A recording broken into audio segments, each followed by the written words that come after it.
Okay, so it's time for another version comparison. This is WipEout on the Sony PlayStation up against the SEGA Saturn version of WipEout. This has come about because there was a post that I read from a guy saying he thought the Saturn version of WipEout was actually better than the Sony PlayStation version. So I thought, yeah, this would be a cool video to do. I've done previous version comparisons. I looked at Destruction Derby on both the Saturn and the PlayStation as well, so check that out if you're interested. Now, both my consoles that I'm using for this video are both PAL consoles, so we're going to be running this at 50Hz/50 frames per second, captured at 720p because, unfortunately, my Roxio Game Capture HD Pro will not do 1080p at 60 or 50 frames. So this is the PlayStation's menu screen you can see we're going through. And now we're actually loading into the game. Once this bit is finished, it will go straight to the Sega Saturn menu. And one observation that I made whilst capturing the footage for these two games is that the Saturn version of the game seemed to load faster than the PlayStation. There seemed to be a bit less load time. So now we jump over to the Saturn menu. Everything looks pretty much the same.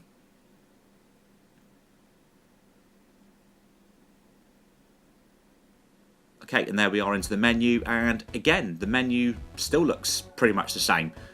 Graphics look pretty identical to what we saw on the PlayStation menu for me, unless I'm missing something. And there you can see on the craft selection screen and on the pilot selection screen, it looks very, very similar to what we saw on the PlayStation. I can't see a huge amount of difference.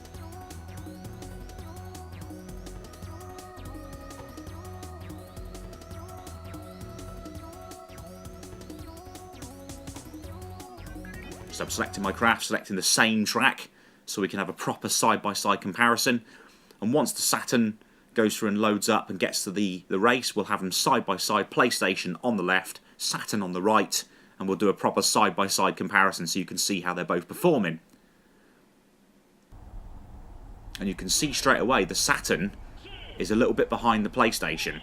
Took a little bit longer for the camera to pan round, and I'm going from side to side on purpose so you can see the difference in frame rate between the Saturn and the PlayStation. The PlayStation's frame rate is much, much smoother than the Saturn version, and that has an impact on the gameplay because, of course, the frames per second affect how the game responds when you press buttons on the controller. I actually found the Saturn version of the game much, much harder to control. You'll notice as well, things just look a little bit brighter in general on the PlayStation, and the resolution appears to be higher. That's not me doing any kind of video trickery. As I said, they're captured in exactly the same settings. You can see the Saturn's resolution appears to be a bit lower than the PlayStation's, and it's still struggling.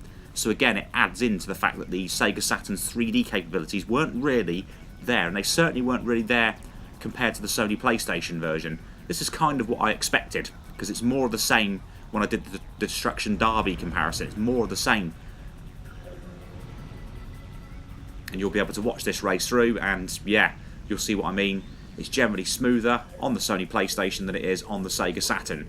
It's a higher resolution on the PlayStation, so I'm kind of struggling to understand how the PlayStation version is weaker than the Saturn version, as the guy said on the post that I read.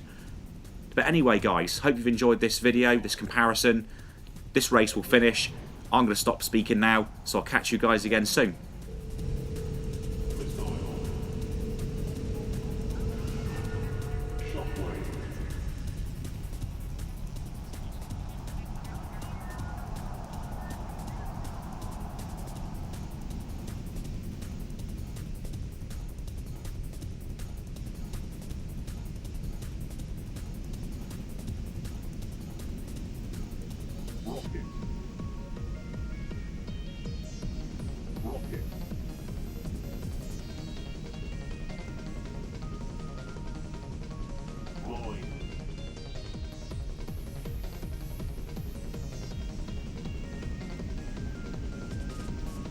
Shockwave.